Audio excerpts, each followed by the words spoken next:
Everyone, welcome. Thank you so much for being here for the journey of these 6 talks. I've had so much fun talking to you and also hearing lots of aha moments or changes that people have been experiencing or noticing and seeing. So thank you for sharing those. So today what we're really talking about is how and why it is important to reduce our toxic load in the environment. And I think this is really important because this is something that we don't even really think as that important, because I think lots of the things that will come up today are kind of invisible. So my plan is to go through this presentation relatively quickly. Environmental factors is like opening a can of worms. And so I'll touch on a number of things today, but I won't go into huge amounts of detail like that. I also don't have necessarily huge amounts of detail on all of it. So that's where I encourage you to go into further detail yourself with research if there's things that you really want to look into. So I'm planning to try and finish early. I will finish early so we can then have time for questions on this topic or any other or any other questions that you have. So you know who I am by now, so I won't share that anymore. And just a disclaimer as usual in the fact that I am providing nutrition and lifestyle advice only. I do not diagnose, prevent, or treat diseases or other medical conditions. So please consult your doctor for advice about diagnosing, preventing, or treating specific things. And also everything is bio-individual. And this actually comes up a few times today. So there is no one-size-fits-all approach. So just a few reminders. We've talked about this a lot, this whole tree analogy. The fact that what we see on the surface of lots of conditions is kind of the outcome of what's happened. So whether it's an autoimmune condition, heart disease, cancer, diabetes. So this is really, there are many indications that may help us identify that our body is out of balance before we get to this point. And that's identified by the things in the gray boxes. But really what's driving this all is what is coming from the roots, what nutrients is coming from the roots, what stresses are being applied to the roots of the trees that are then causing these things to manifest. These are a mixture of controllable and non-controllable items. And through these series of talks and through future talks from Robin and other people, you're learning about lots of different ways to support nurturing the roots of the tree. So we've obviously talked a lot about diet, digestion, leaky gut, nutrient deficiencies, and other things as well. So today what we're really talking about is the toxin environmental factor side of this bucket. The other thing that I like to also think about is thinking about what is in your stress beaker. So what stresses are being applied to our body every single day? So there's a certain amount of stress that comes from our body just having to operate every single day. I think I alluded to the amount of energy it takes to actually run our digestive system when I did the talk last time. But everyone has their own unique stress beaker about how much different things are taking up. And these things can come from internal stresses or external stress. So actually, maybe at the end of this, it's actually a really nice idea for everyone to go away and kind of draw your stress beaker. Where are the stresses coming from in your environment? And then which of your priorities then to work on? So stresses can come from all sorts of things. So poor diet and processed foods, poor digestion and gut health, blood sugar imbalances, fatty acid imbalances, mineral imbalances, poor hydration, all of which we've talked about. And then sleep plays a role, movement, environmental toxins, the subject of today, and then other things which are far beyond the scope of what we've really been talking about. So financial worries, family responsibilities, lack of fulfillment, stressful jobs, and the list can go on and on and on. It can be your thoughts, it can be anything. So that's why everyone's got to look at this individually and then go have just an honest assessment with yourself going, what do you think is causing the most stress? And also we all have our blind spots as well. So this is where it's often really helpful to get outsider help. But I just wanted to also give you this analogy to have a look at. So onto environmental chemicals and toxins. So as with stress, toxins may be produced endogenously or exogenously. So endogenous means inside our body. So these can be from microbial toxins. We've talked a lot about the gut last time. So these can be in the gut, they can be in the mouth, they can be elsewhere. They can be from metabolic waste products, they can be from food reactions, and so much more.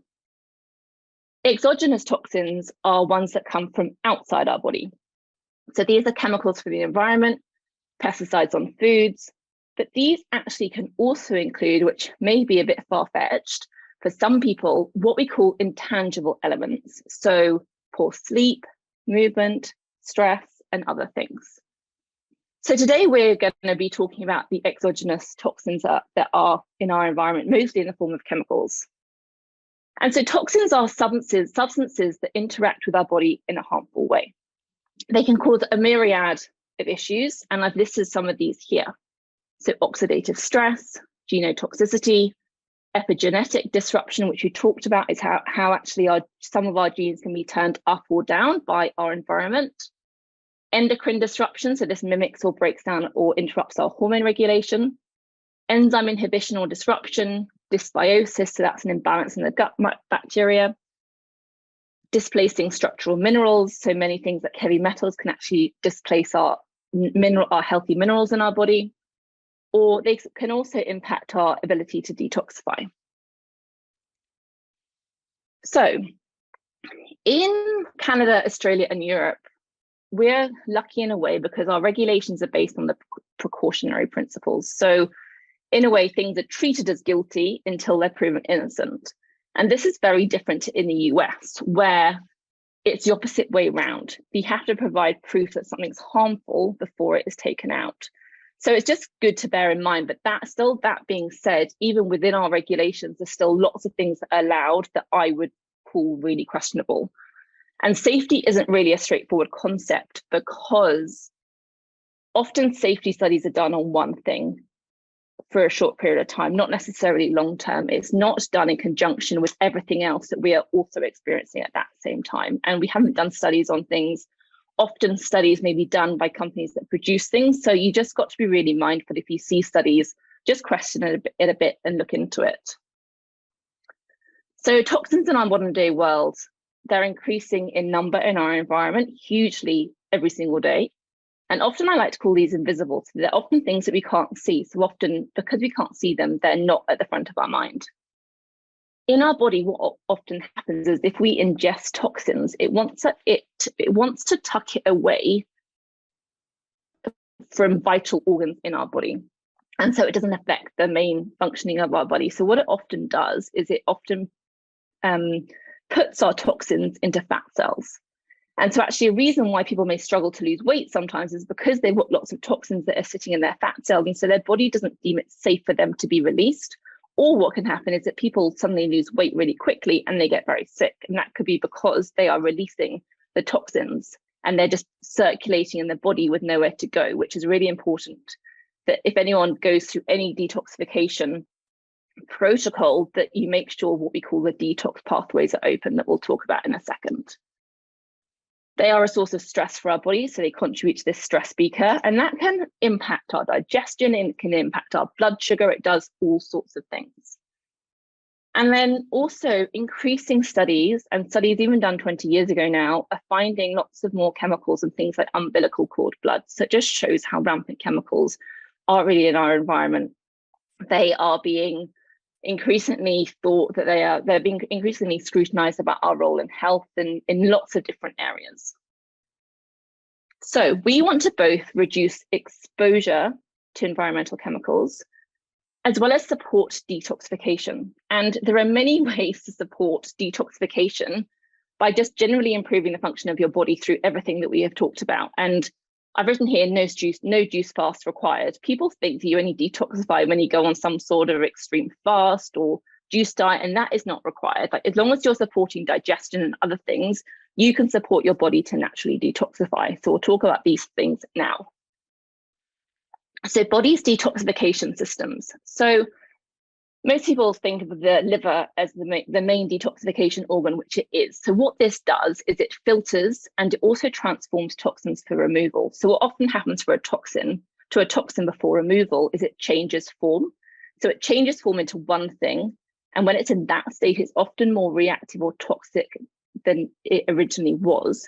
But what then happens is that it gets then what we call conjugated to another nutrient, often a protein, that then is used to then help carry it out of the body.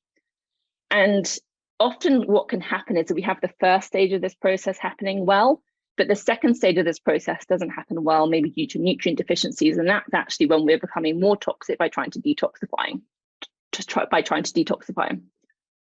The digestive system is key in detoxification.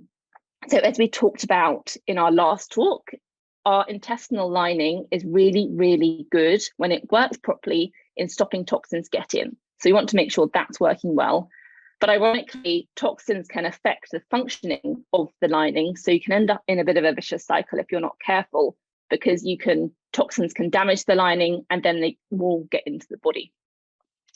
Bile, which we also talked about, which is made from cholesterol and it's made in the liver, it also carries toxins out of our body. So it's really important to have good bile flow out it's released from our gallbladder and goes into our intestines.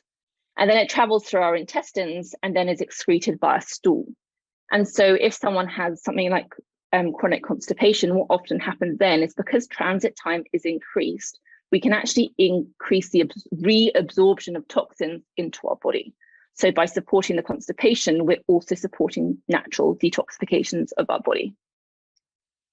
Hydration in kidneys. So hydration is important for so many reasons, but it's really important that we can carry the toxins through our blood, through our lymph, and also out through our kidneys as urine. And that carries our water-soluble toxins, and compared to bile, that carries our fat-soluble toxins.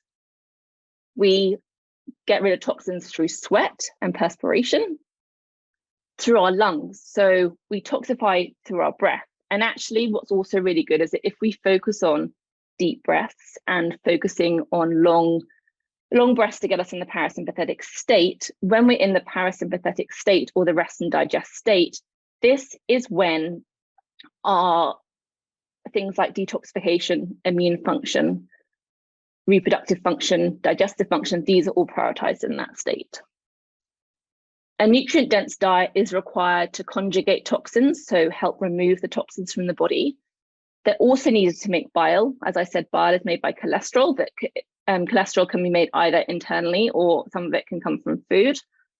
And it also provides the antioxidants, which then neutralize what's called free radicals when damage is caused in the body by any chemicals that are in there. And sleep and parasympathetic state. So I've already talked about the parasympathetic state, but sleep is really when our body has time to detoxify. So it's when our brain gets bathed in the lymphatic fluids and it gives it a good clean out. So if we're not getting good quality sleep, it's really hard for our body to detoxify. So hopefully this shows that supporting our body to detoxify is by far more than just doing juice diets. We can do lots in our everyday life to support it. So ideas that I've given you, hopefully through just going through that, is eating a nutrient-dense diet is good for so many things. Hydrate using clean water. Sweat, so movement, infrared saunas. There's plenty of other ideas, and obviously replacing what you lose through sweat with water and electrolytes. Lymphatic drainage, so supporting that lymphatic system that goes around our blood, a bit like our blood vessels, but there's no pump. So through dry brushing, rebounding, yoga, breath work and meditation, we've talked about. Our lungs help us get rid of some toxins as well, and meditation helps us get in the parasympathetic state, and sleep hygiene. So the next part is remove the stressors. So what is stressing your body out? And honestly, there are so many things in our environment that can stress us out. So there's a little diagram here. So toxins on fruit and vegetables, drinking water, plastic containers, things in the garden, toothpaste, personal care products, cleaning products, other things in our house, cookware, lights, EMFs, all sorts of things. But I think on the next slide is a reminder, one step at a time. Everyone is at a different stage on this journey, so keep on taking steps that are right for you. So we can, as we go, I think the saying goes, like we can throw out everything out with the kitchen sink, which often works immediately for maybe 3 days and then it stops working. Or we can take the slow and steady approach, which is why the snail is there.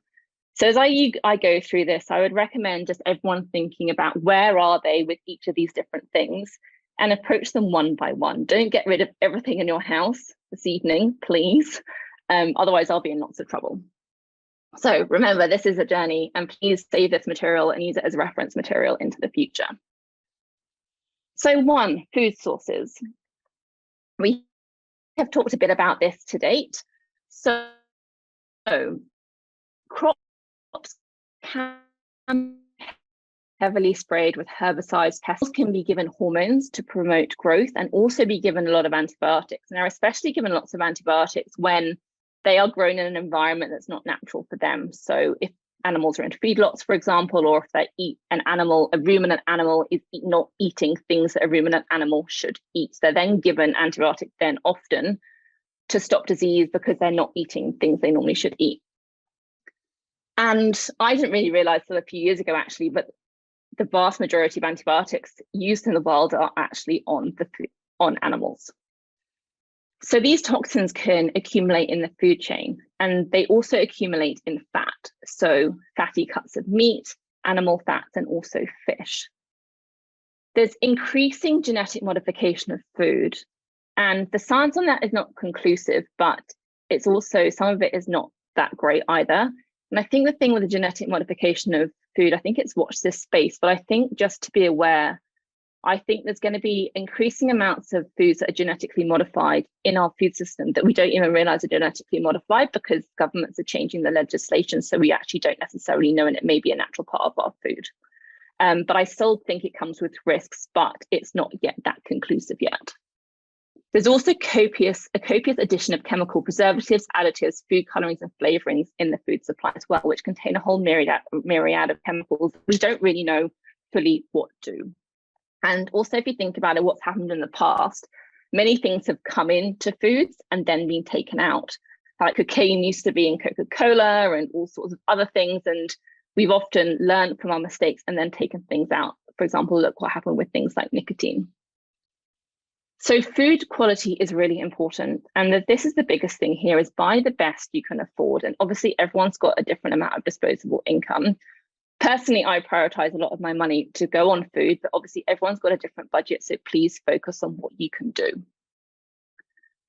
So this is the list that I took, which is just quite interesting. This is just a possible impact of organophosphates, and that's things that are in fertilizer, insecticide, herbicide, and things. And it's quite interesting what's there, and it correlates quite a lot to what we actually see in society. So this is not you have these things and you get it. It's maybe a correlation, but I just wanted to show you this list.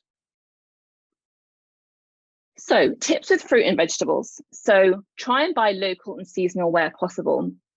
And I think this is really important for things like nutrient density, and it also means you have more transparency over the food chain, that where the food is coming from. Refer to the Dirty Dozen and the Clean 15 list to determine what to buy organic or spray-free. Reduces exposure up to 80%. So often some farms, especially in Australia, the organic certification can be very expensive for some smaller farms to get. So some companies will not use the pesticides. Well, they will follow the same approach as organic farms. They just won't pay for the certification. And so in this instance, you can often get things that kind of are organic in inverted commas for a lot cheaper prices. And again, farmers markets are really good because they're often a lot cheaper. The other thing is that sometimes organic farmers will ruin the land just as much as other people. So the farming I prefer is regenerative, but just a bit word of warning, like organic farmers can still ruin the environment a bit, just in a different way. So these are the Dirty Dozen and the Clean 15. This is on the Facebook group that I shared a few weeks ago. I shared it before. And so the Dirty Dozen are the 12 fruit and vegetables that the Environmental Working Group in America have deemed, and they test them every year, to be most heavily covered in pesticides. So these are the ones that ideally we'd like to buy organic or spray-free. But if you cannot buy them organic or spray-free, I have included some instructions here that you can do to make sure you wash them to try and get rid of as much chemical residues as possible. I would also note that if you buy things like fresh salad in the supermarket in those bags that also say already washed, please still wash them, because if you wash them, you will see a lot of chemical residue also comes off them. So If you just buy the Dirty Dozen organic, it can reduce your toxic exposure from these things by up to 80%. Then the Clean 15 is listed on the other side, and I'll share all of these slides so everyone can borrow them. Frozen berries and probably other frozen fruits and vegetables can be a really good way to get organic fruit and vegetables that are a lot more cost effective. We never buy berries fresh because they are ridiculously expensive. So we often buy frozen ones and keep them in our freezer and take them out when we need them. So meat and fish. So aim to buy organic, grass-fed or pasture-fed meats free of antibiotics and hormones. Organic grass-fed animal fats. As I said, the hormones and stuff accumulate in the fat, so that is really important. Organic full-fat milk and cheeses. Again, this is the fatty part of an animal. An alternative option is you can buy the organic grass-fed fatty cuts of meat, and also then buy the leaner cuts, which haven't got the fat in them, as not organic. I often use organ meats as well that are a bit cheaper, or also game meats as well, which often haven't had those chemicals because the animals are roaming around more in the wild.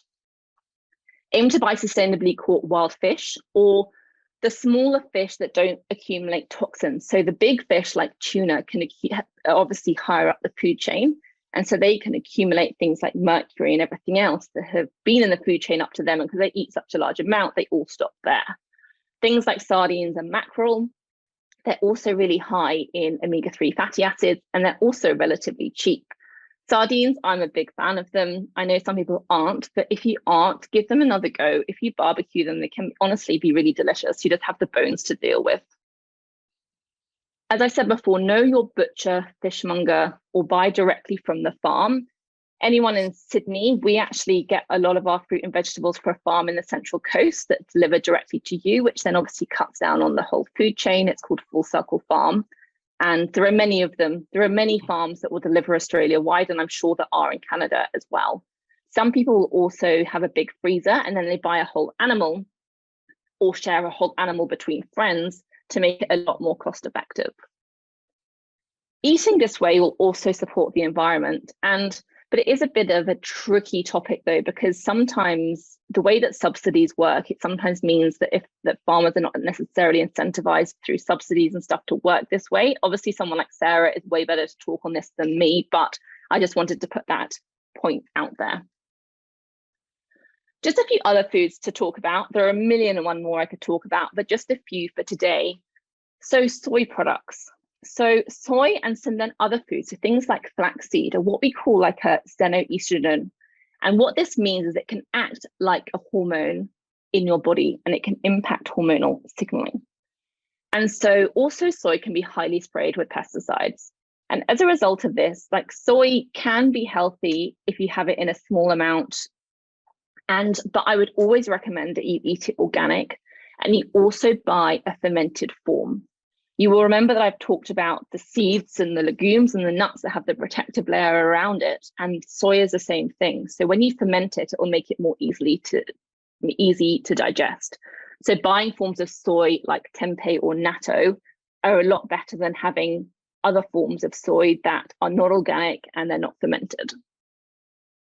Wheat or gluten, we talked about last time. This is often very highly sprayed. There's actually a great film called What's with Wheat that goes into the hybridization of wheat.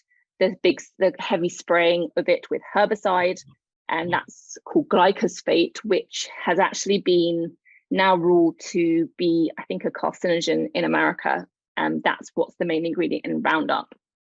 Anyway, this will, as we know anyway, wheat by itself will affect the intestinal permeability of our gut. So it will also increase our likelihood of absorbing toxins in. But what I would do is, if you think you tolerate gluten and you still want to eat it, I would just recommend that you have organic options, eat organic options that have been fermented, and you don't have it every day.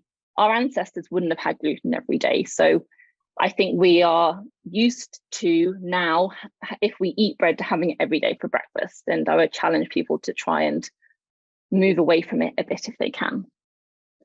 And the final thing I just wanted to talk about was coffee and tea, because they can be very heavily sprayed with pesticides and other chemicals or other organophosphates. And again, we can't see it. And coffee can also be a source of mycotoxin or mold as well that can also lead to health conditions. So if you make coffee or tea at home, please try and buy organic coffee and tea. I should say if you drink decaf coffee, also try and get coffee that's not decaffeinated using a chemical process. There's something called Swiss water process, which is a water method which doesn't involve chemicals. Coffee and tea can also impact your circadian rhythm and hormone regulation as well.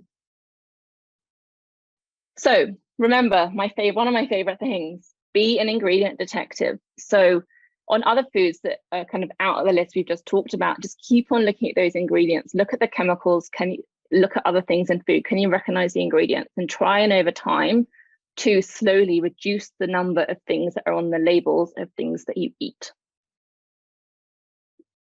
So tap water, so drinking and shower or bath water. There are many people that really are not happy with the quality of the tap water that we get all around the world. And you can actually get your individual water tested by different companies.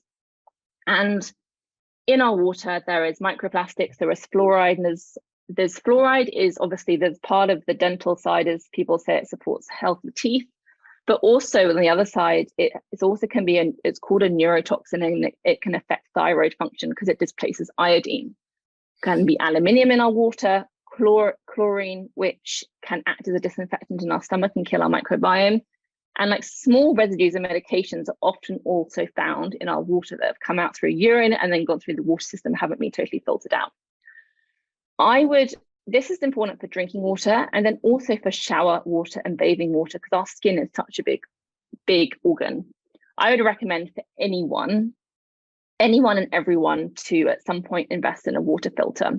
We have a relatively inexpensive shower filter that we put on our shower. Unfortunately, my bath, I can't figure out how to get it filtered. And we have an underfilter system that has just been installed under our sink. So when we run our cold tap, we get filtered water. You can get so many different options for this. You can get benchtop versions. You can get ones that you plug into the tap that sit on top of the sink if you're renting. You can get filtered water for your entire house. But I really encourage everyone over time to think about this, because I think water is 80% of our body and we drink so much of it every single day, and it is so important. Cookware and food storage. So cookware can be a big source of toxic exposure. So things like Teflon, which we all use because it makes our cooking a lot easier. It's non-stick. Things like aluminium are things that are not very good for our body. If you think about it, after a few years of using a Teflon pan, often the non-stick bit is gone. Where is it gone? In our body. And so I would really recommend switching to a cast iron pan, stainless steel pans, ceramic, as much as you can. And you can get some of these options that maybe are not that cheap to start off with, but they will really last if you look after them. And just to note, if you do have iron excess, using a cast iron pan is not a great idea, because it will add further iron every time you cook with it. And this is one of the things I would recommend over time. If your current saucepan dies, replace it with one that is better. Plastics. Wow, plastics are everywhere. And unfortunately, they are not that great for us. They can affect our endocrine functions, that's our hormone function. They can affect our immune function. And interestingly also, plastics, they can build up in our body, but once they've built up in our body, they take us a very, very, very long time to get rid of. So I think people can actively avoid plastics for 10 years and it's still in their body. Exposure is from things like plastic bottles. There is, in our receipts, our BPA, the kind of the fresh receipts you get from the register. They're inside of food cans unless they're labeled BPA free. Coffee lids from takeaway cups, plastic containers, and more. BPA levels or plastic levels. So what often happens is that when they are exposed to heat or acidity, they leach into whatever is inside. So for example, you leave a plastic bottle in your car of drinking water, it heats up, it cools down, you get back to the car and you drink it. You're basically drinking water with plastic in it, which is not ideal for your body. But it is not just about BPA free. BPA is just one form of plastic. Unfortunately, BPA-free products contain all other BPA-Z or whatever the other ones are in it. So BPA-free is unfortunately a marketing technique, not one based in science. So steps you can take. So avoid as much plastic as possible, including BPA-free. Use glass, stainless steel containers and water bottles. So I have a water bottle like this that's made of stainless steel that I take everywhere with me. And it's so useful. I take it on planes and honestly, it comes everywhere. You can get glass or ceramic keep cups if you are a coffee drinker and you don't get coffee from your local coffee shop. And never, ever, ever, ever heat up anything in plastic if you still have things that you have in plastic. If you still have Tupperware boxes, replace them over time with glass ones. You can still use them now, but I would avoid that are acidic in there. And again, put food in there when you're in somewhere like Australia. Kmart has amazing versions for glass Tupperware options. They do have plastic lids, but if you are only putting the plastic lid on when it's cool, it's reducing your exposure hugely. Personal care products and cleaning. So our skin is our biggest organ, which absorbs chemicals into our body, as I've already talked about. And personal care products, this includes personal care products, home cleaning products, gardening products. So I've already talked about glyphosate, which is in Roundup, which can be very toxic for our bodies in particular, but there's all sorts of other things. There's toxins in most regular toothpastes and moisturizers and shampoo. I think there is something, I think it's triclosan was taken out of many products, many soaps and things. I think it's a foaming agent. It was taken out of many things many years ago, but one thing it was never removed from was toothpaste, which is interesting. So look at your perfumes. Many perfumes contain endocrine disrupting chemicals, washing up liquids, cleaning sprays, herbicides, those air fresheners, the ones that hang from the rear view mirror in your car, aerosol sprays and dry cleaning products all contain things that can be toxic to our bodies. Things like dry cleaning you can't necessarily get away from, but what you can do, for example, is leave your dry cleaning in the dry cleaners for a few days after it's ready, so it can let some of the chemicals go before you then go and pick it up. Or don't wear it immediately, just air it when you get home. So start going low tox at home. So there, I will give you the name of a few resources. There's an amazing person called Low Tox Life. She's called Alex Stewart in Australia, who's got some great recipes for homemade products and great alternatives and a whole website and a whole course on going low tox. But investigate the products you're using and try and replace them with low tox or natural alternatives. Simple ingredients like vinegar, bicarbonate of soda, lemon juice, Dr. Bronner's Castile soap can almost literally be used for anything. And essential oils can be a fantastic alternative for perfume, cleaning, stain removal, laundry, and dishwasher detergent. Things like essential oils, just a word of warning, don't never directly apply them to your skin. Apply them always with a carrier oil, and some of them are photosensitive, so just be very mindful of that. But Google is amazing for great ideas. The other great place to go is your health food shop or the bulk shops. They often tend to have better alternatives than supermarkets. If you are using chemicals, cover up your skin, wear gloves. So again, be an ingredient detective. There are key ingredients to avoid in personal care products that I have listed here. I will then send round rather than going through them all, because it's a very long list. And also by reading the ingredient label, this is not unfortunately really what comes up. It's a whole laundry list. There is something called greenwashing. So this is where it happens with everything. Where a company or a product looks like it's green or clean on the outside, but actually if you look at the ingredients, it is far from. So just be mindful of kind of this false marketing. And what I do, I find personal care product labels very confusing. So what I tend to do is I use companies, I've listed a few here, like Nourish Life in Australia or Sassy Organics. They are beauty retailers, and so but they have already done the work for you first to filter the products down. So you know that anything you buy from those sites is already clean, or a lot cleaner than you probably get somewhere else. I don't know any places in Canada, but there will be the alternatives. The other thing is the Think Dirty app, and this is a scanning app. So you can download it onto your phone and you can scan the barcode. And if it's in its directory, it will give you a rating on how clean that product is. And I recently did a hair tissue mineral analysis test, and it was really interesting because I didn't realize I had titanium in one of my pieces of makeup that showed up massively on my test. So I then stopped getting that, cut down on my use of that makeup to get it out. I also had high levels of mercury, which shows maybe some mercury exposure. So I took out tuna out of my diet for a bit just to try and get those things down and help my body detoxify. So then at home, so mold and water damage can be devastating. So if this happens, please make sure that you get it properly remediated rather than just hidden from view. Many people use bleach on mold, which doesn't get rid of it, it just covers it up. Furniture, carpets, and paints, these can all contain toxic compounds such as VOCs, which off-gas into the environment. So if you're getting new furniture, just be mindful, and you can often look for better alternatives than others.